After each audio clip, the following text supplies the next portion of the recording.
This is a true story that happened to my cousin and me a few years ago.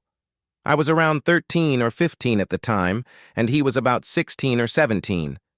My cousin has always had a strange sensitivity to the paranormal, a heavy energy, almost like a medium. Because of that, things like duendes and those kinds of entities always seemed to seek him out. One day, his family had to travel out of town to run some errands, so he stayed over at my house. Everything was normal until the dead of night, when the silence was completely shattered. Out of nowhere, we started hearing strange noises in the living room. They were light, quick footsteps, identical to a toddler walking around the house. My cousin and I froze, staring at each other in the dark, barely daring to breathe. It was around midnight, and any exhaustion we had vanished instantly. Soon, the footsteps weren't the only thing. The air grew heavy, and we heard someone messing with the kitchen utensils. We could clearly hear the clinking of pots and the metallic scraping of knives and spoons being moved around on the floor, as if someone were playing with them. At first, I couldn't wrap my head around what was happening, until my cousin, his voice trembling, whispered, "It's him. It's the Duende again. He came back to mess with me." I tried to tell him it was just our imagination to stop the panic from taking over. We forced our eyes shut and tried to go back to sleep, but it was impossible. I felt a cold, piercing gaze locked onto me.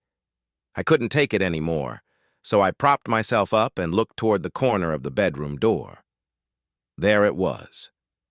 Peeking out from the shadows was the silhouette of a small child.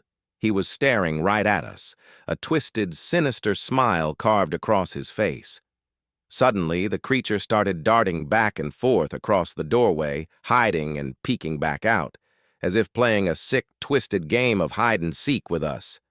My cousin tried to stay calm since he'd been through similar encounters before, but the terror became unbearable as the activity escalated. Desperate, we pulled the blankets over our heads, hiding like helpless kids. That's when we heard the floorboards creak. That thing had just walked into our room. It stood right at the foot of our bed. We could feel its presence laughing at us, mocking our absolute terror. Suddenly, there was a violent yank. The creature grabbed the blankets and ripped them away in one sharp motion, leaving us completely exposed. Absolute panic took over. We broke down crying, terrified, screaming at the top of our lungs. In response to our screams, the entity bolted, sprinting out of the room and toward the outside of the house, vanishing into the darkness. By the time we could even react, the nightmare was over, but the dread lingered. The worst of it happened right during the peak of the witching hour, around 3:30 a.m., making the whole experience feel 1,000 times more sinister.